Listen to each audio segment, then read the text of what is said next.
মানে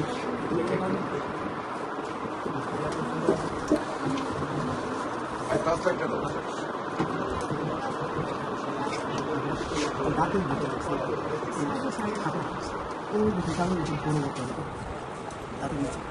ওইখানে অনেক ব্যথা করে আর এই দিকে অনেক ভালো লাগে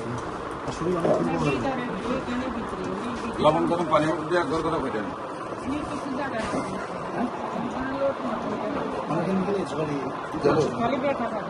লবণ গরম পানি দেওয়া আপনার যে আগে যে মাছগুলো আমরা যখন ফ্রিজ দিবার আগে মাছগুলো আমরা লবণ দিয়ে রেখে দিতাম না নষ্ট না হওয়ার জন্য এবার এখন কিন্তু চামড়া আমরা ক্যানারিতে পাঠাই চামড়ার মধ্যে লবণ না দেওয়াতে চামড়া পচে যায়। হ্যাঁ, এই জায়গাতে লবণ গরম পানি দিয়ে বেশি করে করবেন তখন শক্তিটা তত বেশি করে দিবে। শরীর